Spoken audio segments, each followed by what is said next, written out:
The security footage showed something that made Elena Marshall's blood run cold. 2:47 a.m. A black janitor, the quiet one who always kept his head down, was sitting at a senior executive's computer in the restricted R&D wing. His fingers moved across the keyboard with a fluency that didn't belong to someone who pushed a mop for a living. Then he plugged in a USB drive and started downloading files. Elena had built her entire career on reading people, and everything about this man screamed one-word threat. But what she discovered when she followed him home would shatter every assumption she'd ever made about him, about her company, and about herself. Elena Marshall had a gift for seeing what others missed. At 38, she was the youngest CEO in Novatek's history, a title she'd earned not through connections or luck, but through an almost surgical ability to cut through noise and find the truth beneath. In an industry dominated by men who confused confidence with competence, Elena had learned to trust only what she could verify. That's why she was still in her office at nearly 3 in the morning, reviewing security protocols for the 100th time. Project Horizon was 72 hours from launch, $50 million, 3 years of development, a next-generation data security platform that would either cement Novatek's position as an industry leader or expose them as pretenders. The pressure was immense, and Elena had responded the only way she knew how, by controlling everything she could control. She pulled up the security feeds on her laptop, scanning through the footage with practiced efficiency. Empty hallways, locked server rooms, the night security guard scrolling through his phone at the front desk. And then she saw him, the janitor. She'd noticed him before in the way you notice furniture present but unremarkable. A black man in his early 40s, always in the same gray uniform, always pushing his cleaning cart through the hallways with his eyes fixed on the floor. He never made small talk with the night staff, never lingered in break rooms. He moved through Novatek like a ghost, appearing only to empty trash cans and vanish again. But ghosts didn't sit at executive workstations at 2:47 in the morning. Elena leaned closer to her screen, her pulse quickening. The footage was grainy but clear enough. The janitor, she pulled up his file. Marcus Thompson had somehow accessed the R&D wing. He was seated at David Chen's desk, the lead systems architect, typing with a speed and precision that sent ice through her veins. Then came the USB drive. Elena watched him plug it into the port and begin transferring files. Her mind raced through the implications. Project Horizon's source code, client databases, proprietary algorithms worth millions. She checked the access logs. This wasn't the first time. Marcus Thompson had been doing this for weeks. Her hand moved toward her phone, ready to call security, ready to call Richard Vance, the CFO, who would know exactly how to handle this kind of threat, ready to do what any responsible CEO would do when faced with clear evidence of corporate espionage. But something stopped her. A memory unwanted and sharp surfaced from a place she'd tried to bury. 12 years ago, Elena had been a junior analyst at a firm that no longer existed. She'd developed a presentation strategy that caught the attention of the CEO and the jealousy of her supervisor, a man named Gregory Holt. 2 weeks before her promotion was announced, Gregory went to HR with a devastating accusation Elena had stolen his work. He had documentation, emails he'd fabricated, drafts he'd backdated. A narrative so clean and convincing that Elena found herself escorted from the building before she could say a word in her defense. The investigation took 3 months. 3 months of her reputation bleeding out while Gregory continued attending meetings and accepting praise for ideas that were never his. 3 months of colleagues who'd smiled at her in hallways, suddenly unable to meet her eyes. She was eventually cleared. Gregory was fired. But Elena never forgot the lesson those 3 months taught her. The system doesn't wait for truth. It reacts to suspicion. And once suspicion attaches to your name, it leaves a stain that never fully washes out. She'd sworn in the aftermath that she would never do to someone else what Gregory Holt had done to her. She would never condemn without evidence, never assume guilt based on appearance or circumstance, never make someone else feel the way she'd felt in that HR conference room watching her career die while a man who looked trustworthy told lies about her. Elena pulled her hand back from the phone. She looked at the frozen image on her screen. Marcus Thompson caught in the act. A black janitor with no business being anywhere near executive systems. Every instinct she'd developed in 2 decades of corporate survival told her what this was. But instincts had been wrong before. Hers had been wrong about Gregory Holt. She'd trusted him, considered him a mentor, right up until the moment he tried to destroy her. What if she was wrong now in the opposite direction? She needed more information.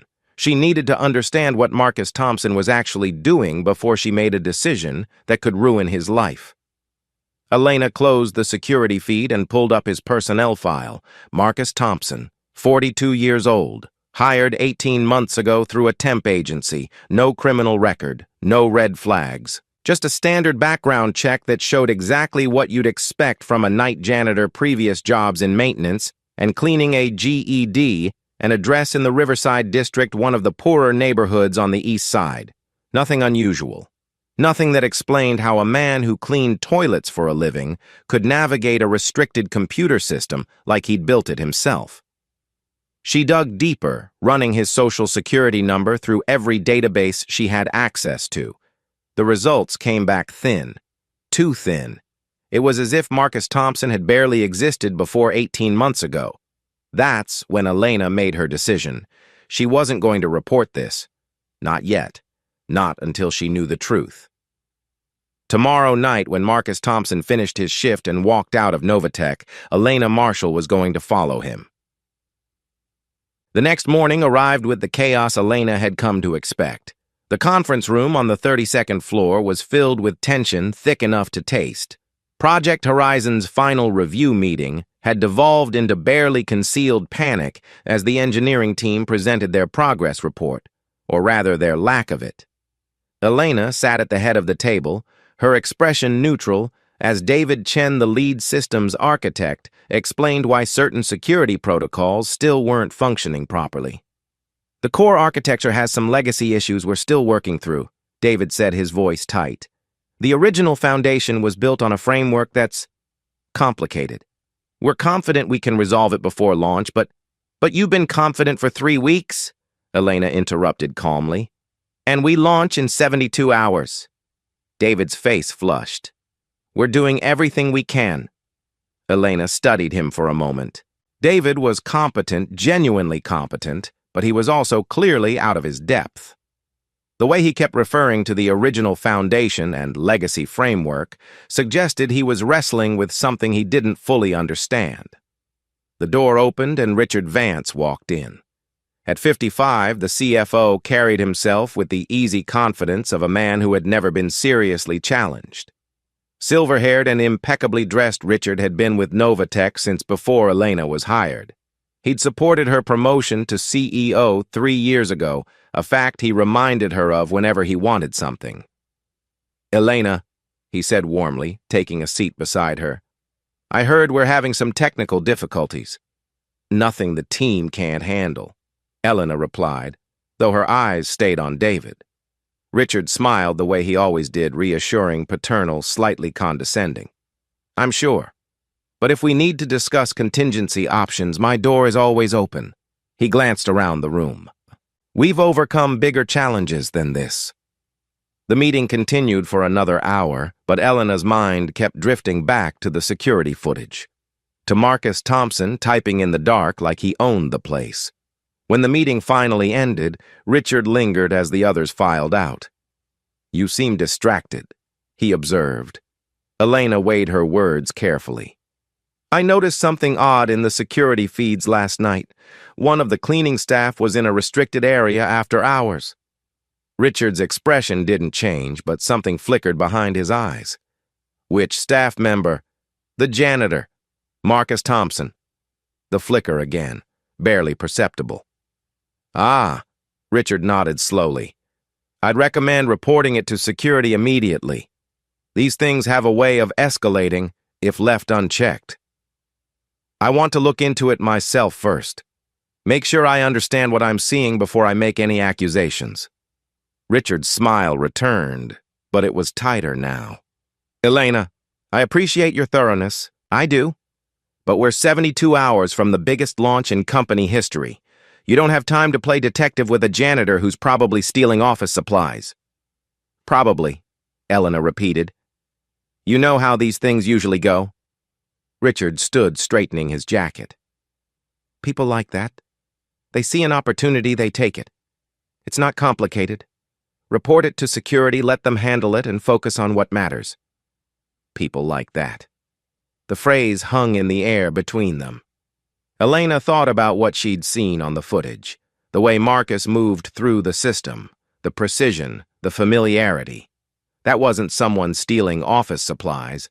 That was someone who knew exactly what he was looking for. I'll handle it my way, she said finally.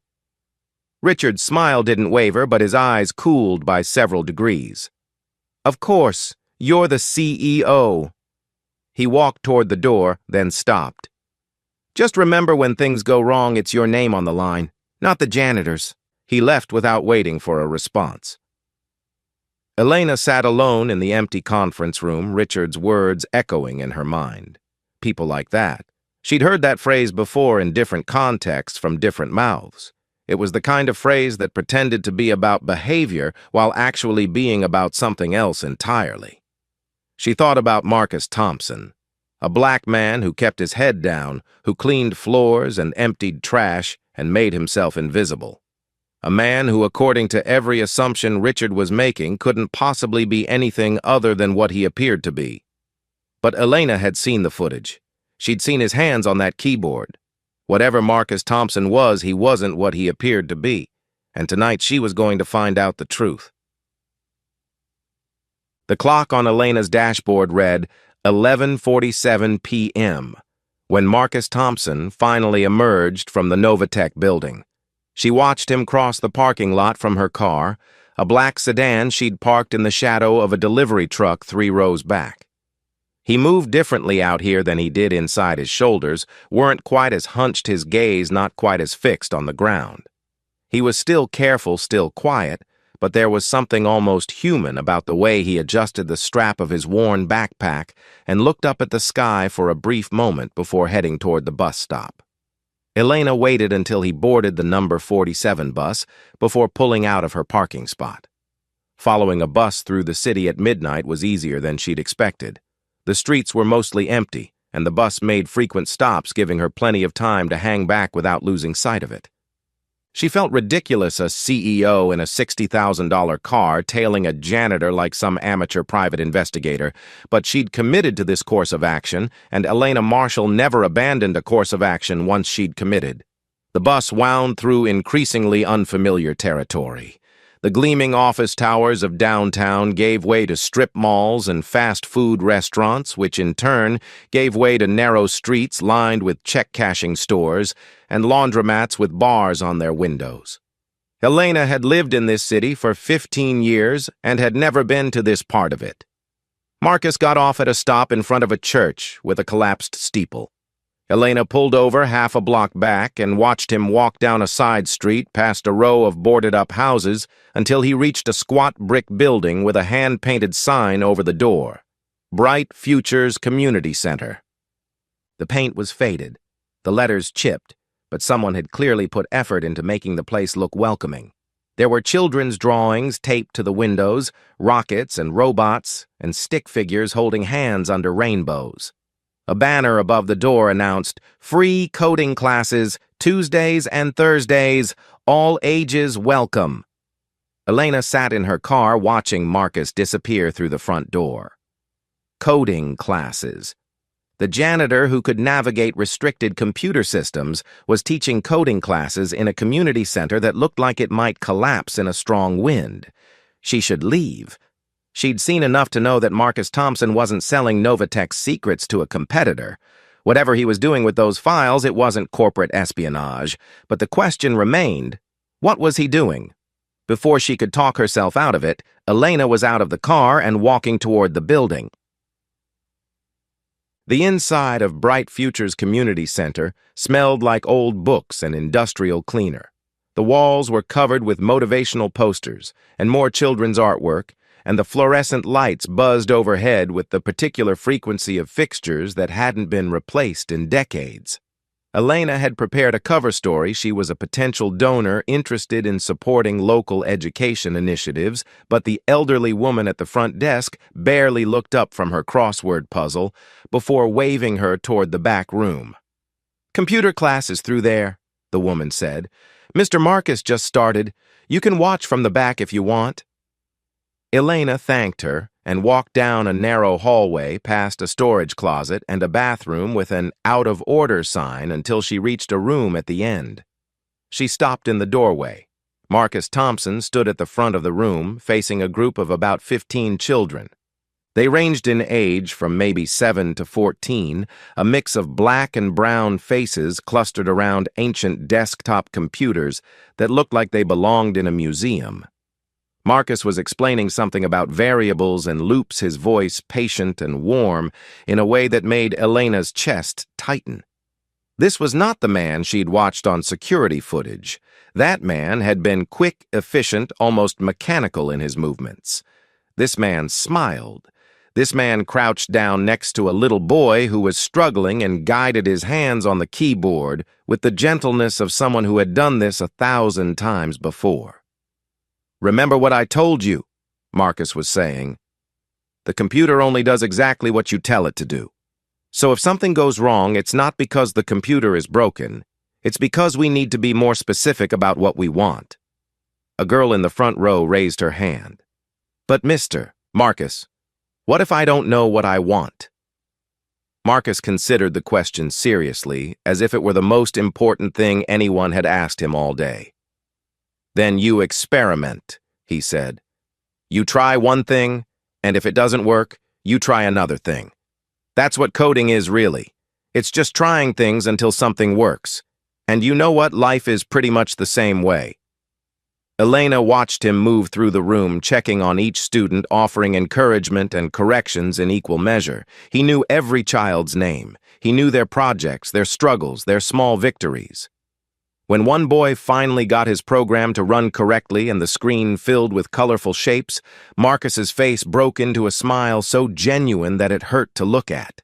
This was not a thief. This was not a corporate spy. This was a teacher. But that still didn't explain how a night janitor had the skills to teach children to code, or why he was using Novatech equipment after hours to download files.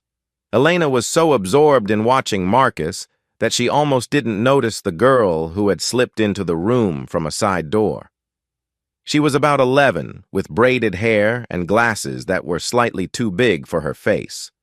She carried a worn school bag covered in patches and pins, and she made her way to an empty seat in the corner with the practiced silence of someone who didn't want to interrupt.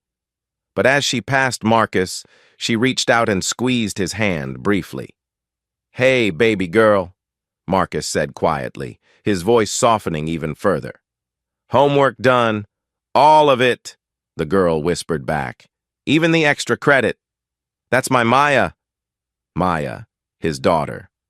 The girl from the personnel file. Elena had noticed a dependent listed, but hadn't thought much about it at the time. Now, watching Marcus return to his lesson while stealing glances at his daughter settling into her seat, Elena understood something she hadn't before. This wasn't just a man teaching coding classes. This was a father trying to give his child a different future. Elena left before the class ended. She sat in her car for a long time, staring at the peeling sign above the community center door, trying to reconcile what she'd just witnessed with what she'd seen on the security footage. Marcus Thompson could code. Not just basic skills the way he'd explained concepts to those children, the natural fluency of his instruction spoke to years of professional experience. He wasn't someone who'd picked up programming as a hobby. He was someone who had lived and breathed it. Which meant the question wasn't whether Marcus had the skills to access Novatech's systems. He clearly did. The question was why a man with those skills was mopping floors for $12 an hour. Elena pulled out her phone and began to dig. The Novatech archives were supposed to be accessible only to senior executives, but Elena had never seen anyone actually use them.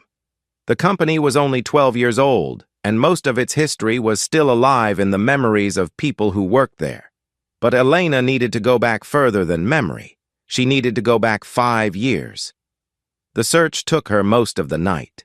She sat in her home office surrounded by the expensive minimalist furniture she'd chosen to project success, scrolling through personnel records and project documentation and internal communications that should have been purged years ago but had somehow survived in forgotten backup folders. At 3:42 in the morning, she found it. A personnel file. Not the thin recent one for Marcus Thompson, the janitor, but an older file buried in an archived directory labeled Terminated Employees Year 7. Marcus James Thompson, Senior System Architect, Employee ID 4729. Elena stared at the screen, her tired eyes struggling to process what she was seeing.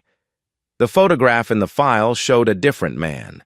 Not physically, the face was the same, but everything else had changed. The Marcus in this photo wore a tailored shirt and confident smile. His shoulders were squared, his gaze direct.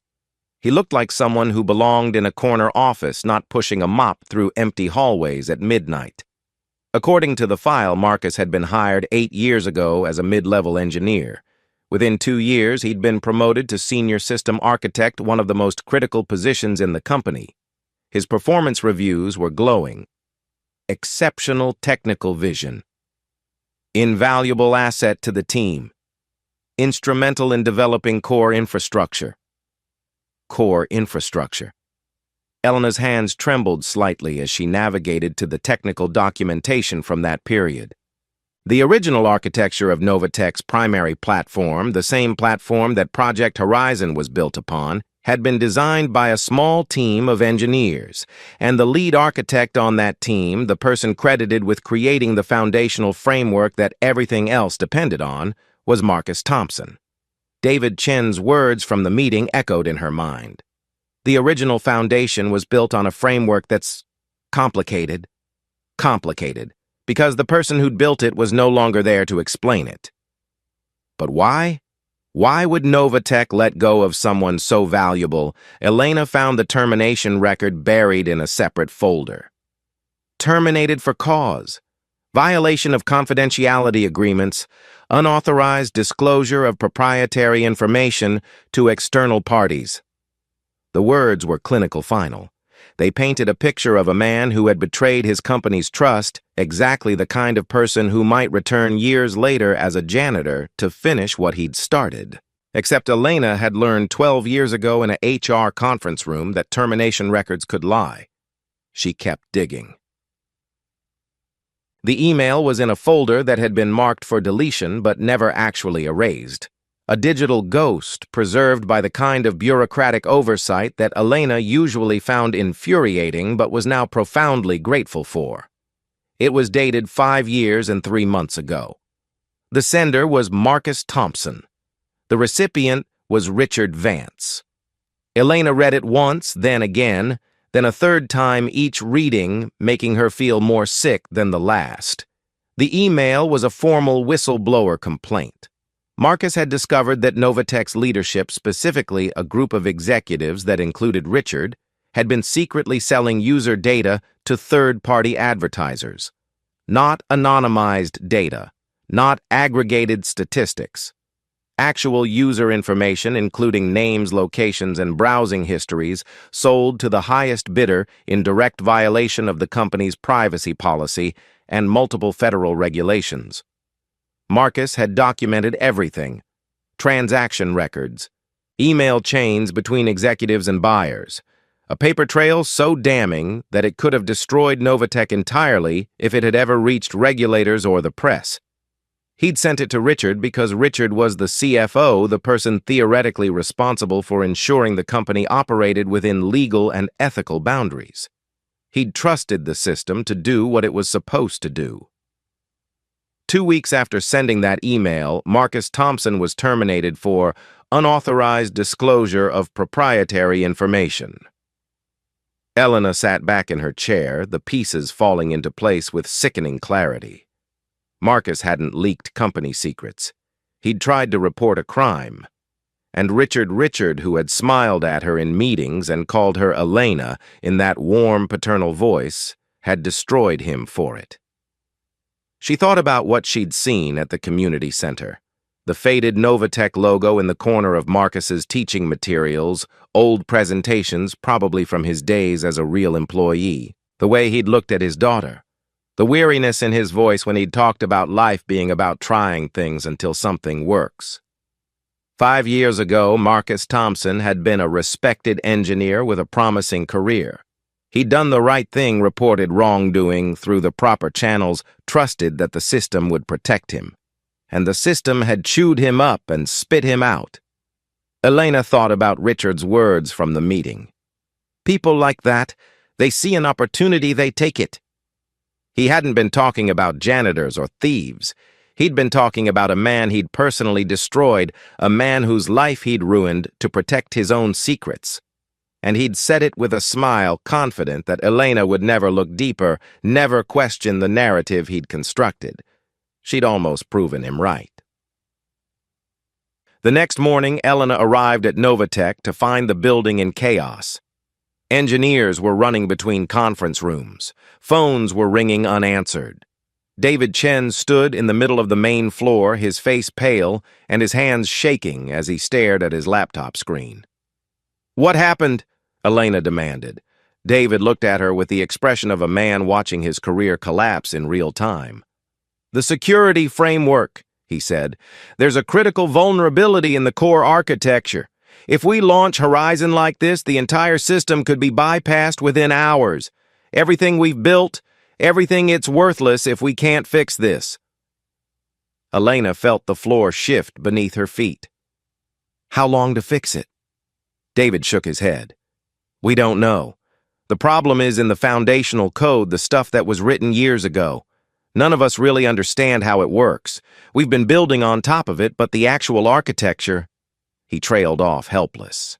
"We'd need the person who originally designed it to even know where to start." The person who originally designed it. Elena looked across the room and saw Richard Vance standing by the windows, his phone pressed to his ear. He was speaking in low, urgent tones, his silver hair slightly disheveled for the first time since Elena had known him. When he hung up, he walked toward her with the measured stride of someone delivering bad news. "We need to discuss contingency plans," he said quietly. "I've spoken with the board. They're prepared to authorize a delay if necessary. A delay means losing our market position. We've been promising this launch for months." "Better a delay than a disaster." Richard's voice was smooth, reasonable. "These things happen. We can blame the technical team, restructure, try again in 6 months." Blame the technical team. Let David Chen and his engineers take the fall for a problem rooted in decisions made years before they were hired. Protect the real source of the dysfunction, the fact that the company had driven out the one person who understood the system and let others suffer the consequences. It was exactly what Richard had done to Marcus. And now, he wanted to do it again. Elena looked at him, really looked at him, and saw for the first time the man he actually was. Not a mentor, not an ally, just another person protecting his own power at any cost. "I need 24 hours, she said. Richard frowned. "For what?" "To find another solution." "Elena." His tone was patient, condescending. "There is no other solution. The only person who could fix this is someone who understands the original architecture, and that person is..." He stopped abruptly as if catching himself before saying too much. "That person is who?" Elena pressed. Richard's expression flickered just for a moment. Then the mask was back. "No one," he said. "That person is no one." That night, Elena drove back to Bright Futures Community Center. The coding class had ended hours ago.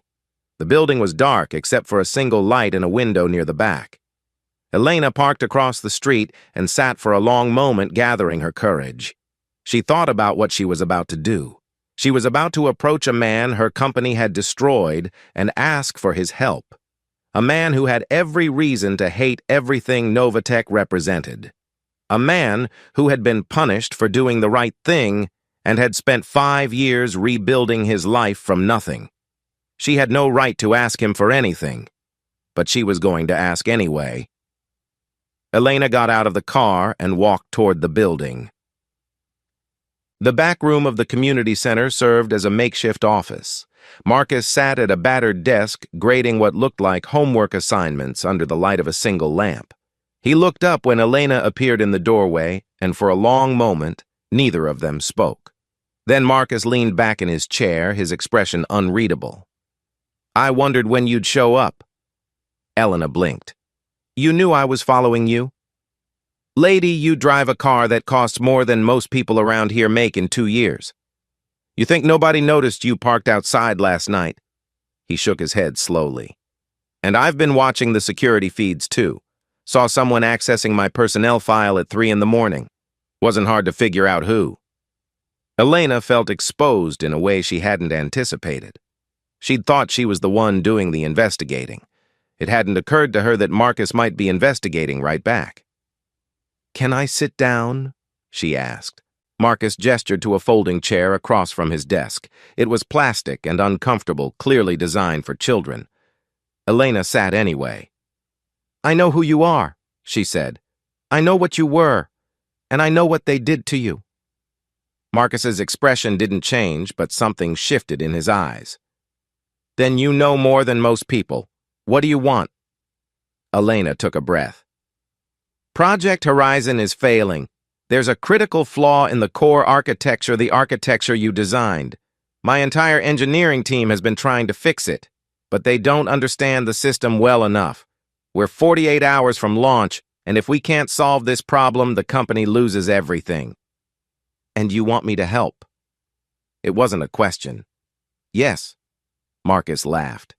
It was a bitter sound entirely without humor. "You want me to save the company that destroyed my life, the company that blacklisted me from the entire industry, the company that made it so I couldn't get a job anywhere, not as an engineer, not as a consultant, not even as a help desk technician. You want me to help them." "I want you to help me." "Same thing." "No," Elena said firmly. "It's not." She leaned forward, meeting his eyes. "I know what Richard Vance did to you. I found the email. I know you tried to do the right thing, and I know he buried you for it. And I know that right now he's trying to delay the launch so he can blame the technical team and walk away clean, just like he walked away clean after what he did to you." Marcus's jaw tightened almost imperceptibly. "If Project Horizon fails," Elena continued, "Richard wins. He gets to restructure the company, push out the people he doesn't control, and keep protecting the same corrupt system that was selling user data 5 years ago. But if Horizon launches successfully, if we fix this problem and prove that the company can function without his influence, then I have leverage. I can push for a real investigation. I can expose what he did." "And what about me?" Marcus asked quietly. "What do I get out of this? Another chance to be chewed up and spit out by a system that was designed to crush people like me?" Elena didn't have an easy answer for that. She couldn't promise him justice. She couldn't undo 5 years of suffering. She couldn't give him back his career or his marriage or the nights his daughter had spent wondering why their lives had fallen apart. "I can't change what happened," she said honestly, "but I can make sure it doesn't stay buried. I can make sure the people who hurt you face consequences. And I can make sure that when this story comes out, and it will come out, you're not remembered as the man who leaked company secrets. You're remembered as the man who tried to stop something wrong." Marcus stared at her for a long moment. Behind him, the lamp flickered slightly, casting shadows across his face. "You know what the hardest part was?" he said finally. "It wasn't losing my job. It wasn't even losing my wife, though that came close. The hardest part was watching my daughter try to understand why everything changed. She was 6 years old when I got fired. 6. She didn't know what a whistleblower was. She didn't know what corporate retaliation meant. All she knew was that one day her daddy worked in a big fancy building, and the next day he was cleaning toilets and they were living in a car. His voice broke slightly on the last word, and he looked away. I spent 2 months in that car. 2 months of Maya asking me when we were going home. 2 months of telling her that everything was going to be okay while I had no idea if it actually would be. After that, I took whatever work I could find: warehouse jobs, construction cleanup, night shifts at a grocery store. Anything that didn't require a background check that would show what Novatech had written about me. Elena felt something crack in her chest. She thought about her own life, her corner office, her expensive car, her apartment with a view of the city skyline. She'd worked hard for those things, but she'd never had to work this hard. She'd never had to explain to a child why the world was unfair. "I'm sorry," she said. The words felt inadequate. "I don't want your apology." Marcus turned back to face her. "I want to know what you're going to do when this is over. Are you going to go back to your corner office and pretend you never saw any of this, or are you actually going to change something?"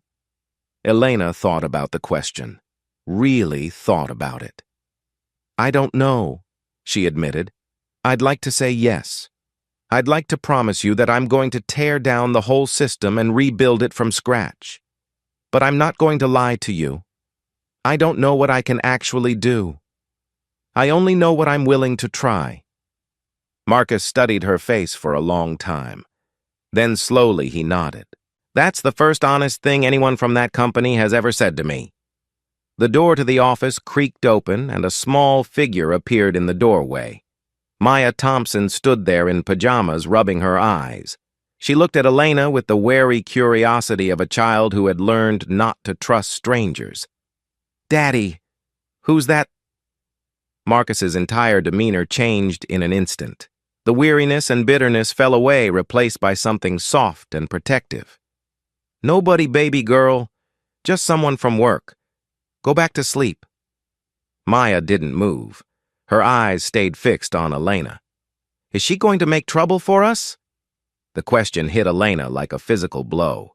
This 11-year-old girl had already learned to assume the worst from people who looked like Elena. She'd already learned that strangers showing up at night usually meant something bad was coming. "No," Elena said, speaking directly to Maya for the first time. "I'm not going to make trouble. I'm trying to fix something that should have been fixed a long time ago." Maya looked at her father. Something passed between them, a silent conversation that Elena couldn't interpret. Then Marcus reached out and squeezed his daughter's hand. "Go to bed, Maya. We'll talk in the morning." Maya hesitated, then nodded and disappeared back through the door. Elena heard her footsteps padding down the hallway, followed by the creak of a mattress. When Marcus spoke again, his voice was barely above a whisper. "If I do this, if I help you, I need you to understand something. I'm not doing it for Novatech. I'm not doing it for you. I'm doing it because my daughter deserves to see that doing the right thing doesn't always end in destruction. I need her to believe that the world can be fair even if I'm not sure I believe it myself anymore." Elena nodded slowly. 48 hours, she said. "Can you fix the system in 48 hours? Marcus looked at her with something that might have been the ghost of the confident man in that old personnel photo. "I built that system from nothing in 18 months. I can fix one vulnerability in 48 hours. He stood up, grabbing his worn backpack from beside the desk. "But I'm going to need access to the development servers. Real access, not the janitor backdoors I've been using. And I'm going to need everyone else out of the room. I can arrange that. And I'm going to need Richard Vance to not know I'm there until it's too late for him to stop me." Elena thought about Richard, his smooth voice, his confident smile, his absolute certainty that he could manipulate any situation to his advantage. "Leave Richard to me," she said. The conference room on the 32nd floor had never felt smaller. Elena stood at the head of the table, watching the senior leadership team file in for what they believed was an emergency strategy session. David Chen looked like he hadn't slept in days. The head of marketing was already checking her phone, probably drafting the press release for a delayed launch. The legal team sat in a tight cluster near the door, ready to manage whatever fallout was coming. And Richard Vance sat in his usual seat at Elena's right hand. His silver hair perfectly styled his expression, calm and confident. He had no idea what was about to happen. "Thank you all for coming on such short notice," Elena began. "As you know, we've encountered a critical issue with Project Horizon's core architecture. Our engineering team has been working around the clock, but the problem is beyond their current expertise." Richard nodded sympathetically. "Which is why I've been in discussions with the board about a potential delay. Sometimes the responsible thing to do is acknowledge our limitations and—" "I've found another solution," Elena interrupted. The room went quiet. "I've identified someone with the expertise to fix the vulnerability, someone who understands the original architecture because he designed it." Richard's expression flickered just for a moment. Elena watched it happen, watched the confidence crack, and something darker surface beneath it. "That's not possible," Richard said carefully. "The original architect is no longer with the company." "I know." Elena walked to the conference room door and opened it. "That's why I invited him back." Marcus Thompson stepped into the room. He wasn't wearing his janitor's uniform. He'd found a suit somewhere not expensive, clearly years old, but clean and pressed.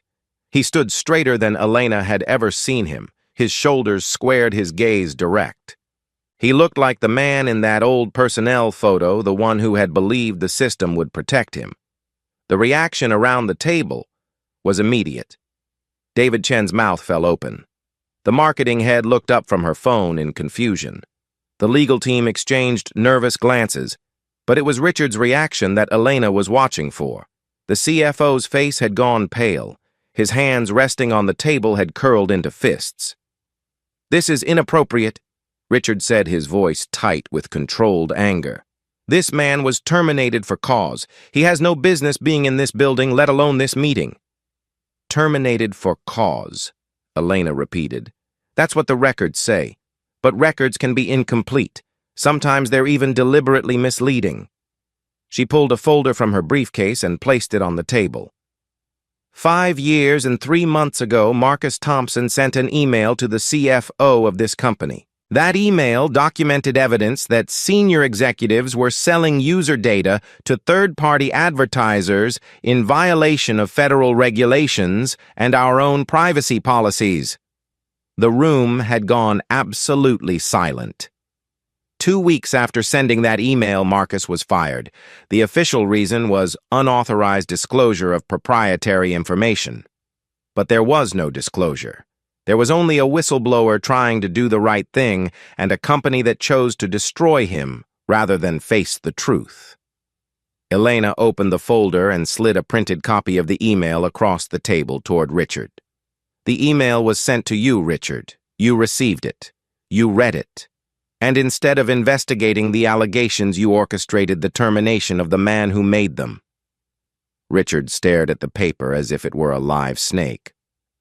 "This is absurd," he said, but his voice had lost its smooth confidence. "These allegations are completely unfounded. I don't know where you got this document, but I got it from our own archives. The email you thought was deleted is still sitting on a backup server that hasn't been purged since the company was founded." Elena's voice was calm, almost gentle. "You didn't cover your tracks as well as you thought you did." Richard looked around the table, searching for allies. He found none. The other executives were staring at him with expressions ranging from shock to barely concealed horror. "Even if this email exists," Richard tried, "it doesn't prove anything. Anyone can make allegations. That doesn't mean they're true." Marcus spoke for the first time. "I have the transaction records." Every head in the room turned toward him. "When I discovered what was happening, I didn't just document it in an email. I made copies of everything. Bank transfers, email chains between executives and buyers, a complete paper trail." Marcus's voice was steady, almost detached. "I kept those records because I knew what kind of people I was dealing with. I knew they would try to bury me, and I was right." Richard's face had gone from pale to gray.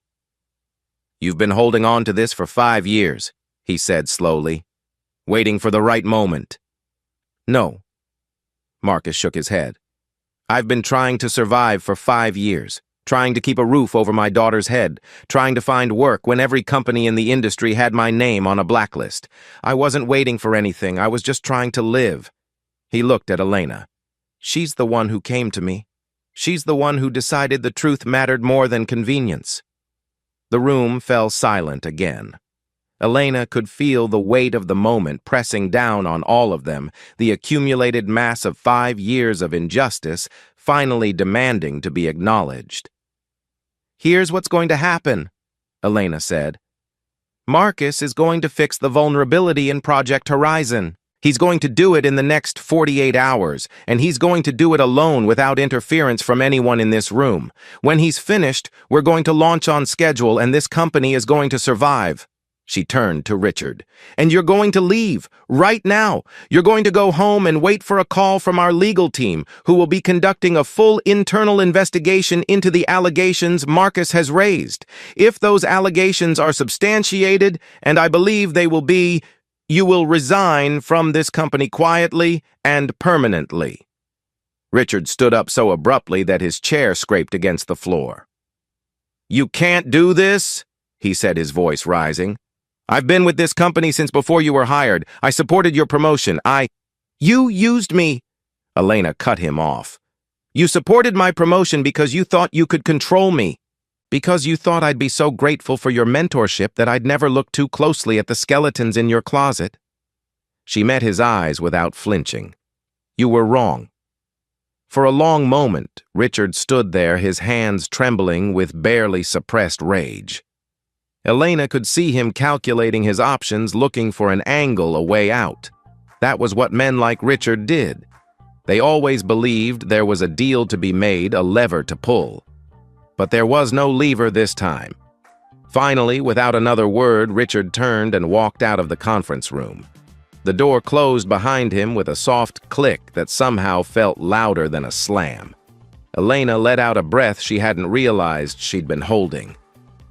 "David," she said, turning to the lead systems architect, "I need you to give Marcus full access to the development servers, admin level, whatever he needs."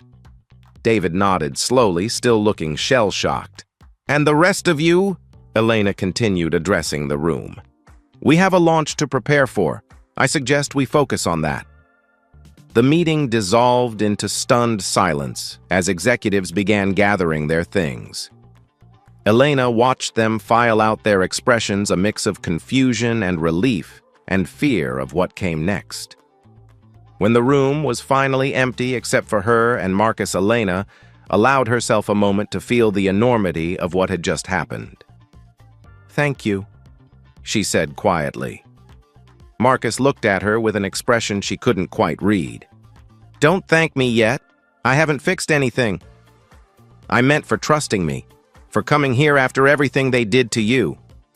Marcus was quiet for a moment. "I didn't do it for trust," he said finally. "I told you last night I did it for my daughter, so she could see that sometimes the truth wins."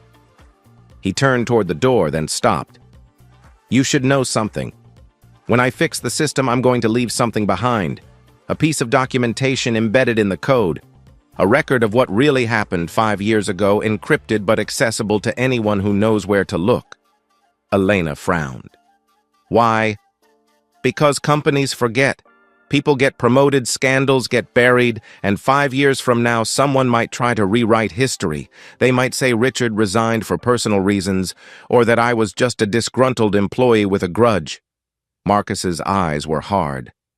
"I want the truth written into the foundation of this company. I want it to be permanent." Elena nodded slowly. "I understand."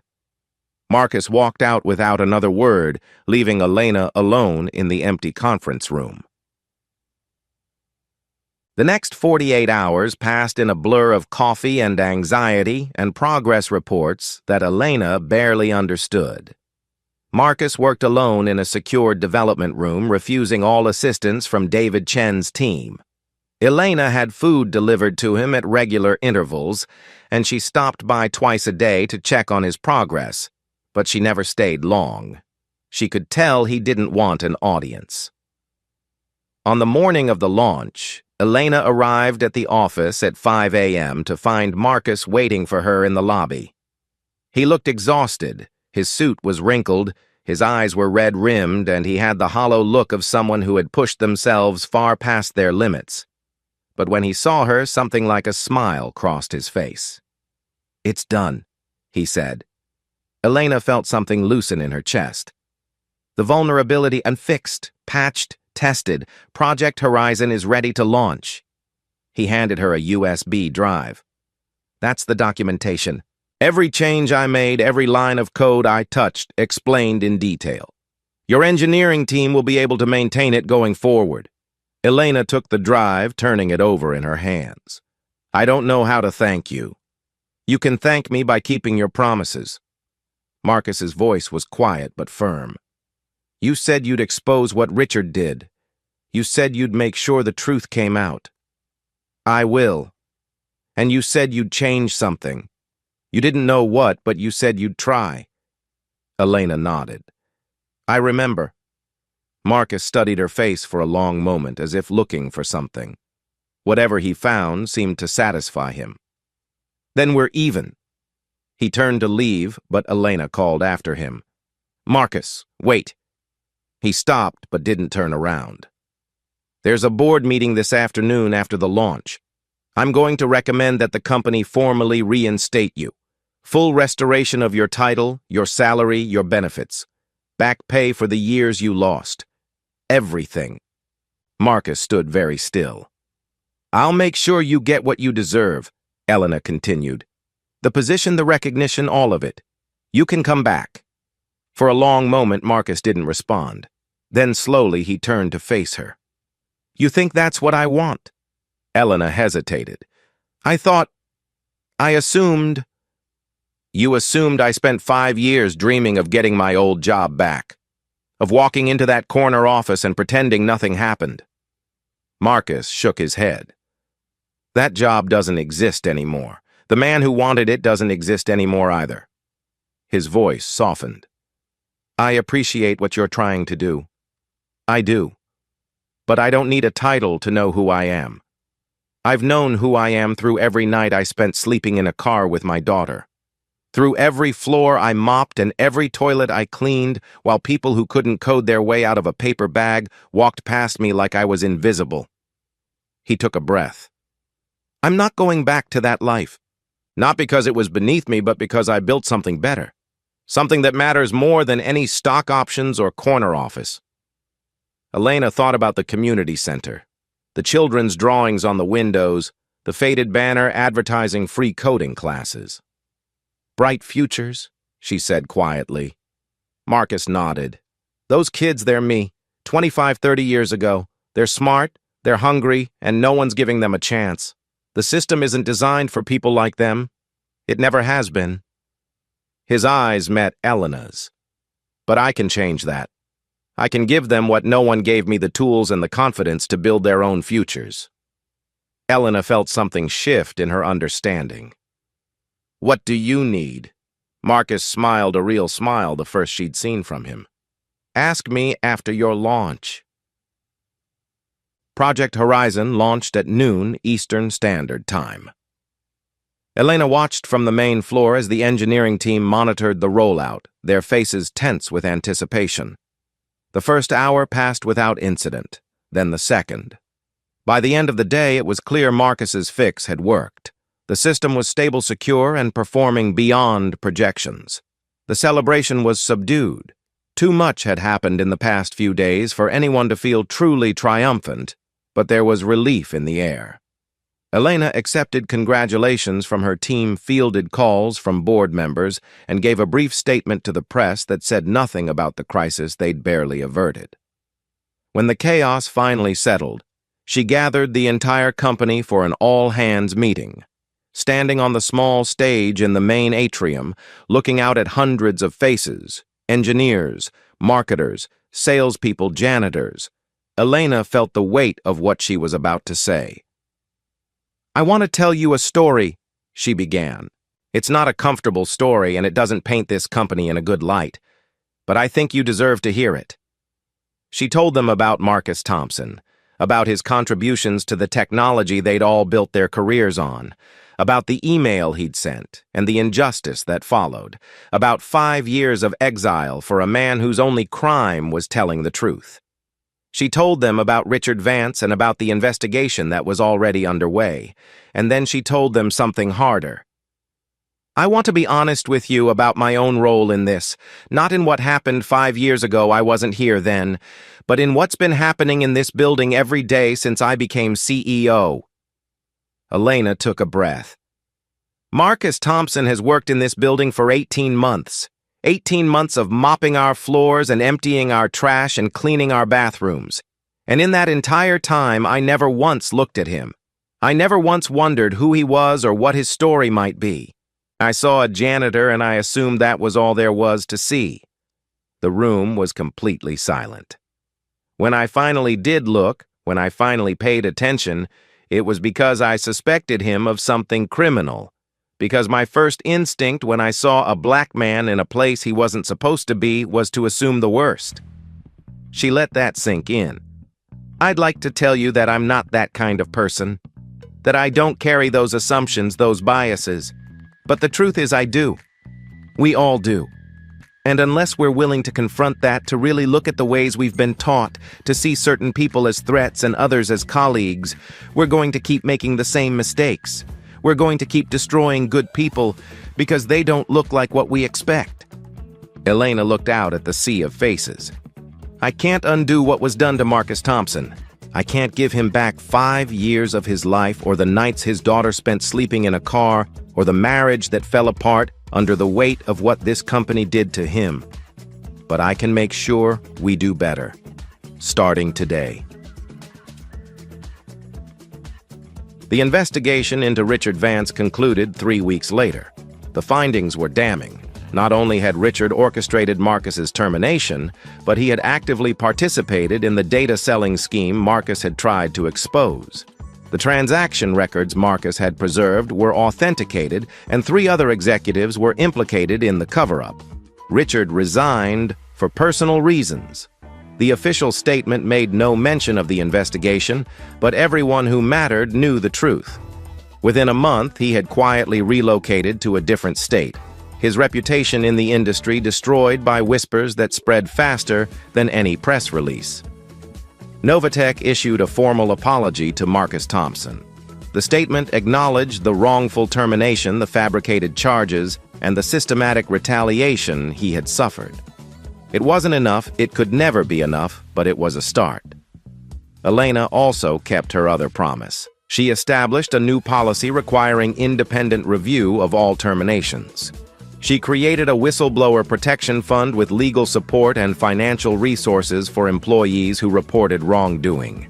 She hired a chief ethics officer with real authority and a mandate to investigate complaints without interference from senior leadership. And she approved a $2 million grant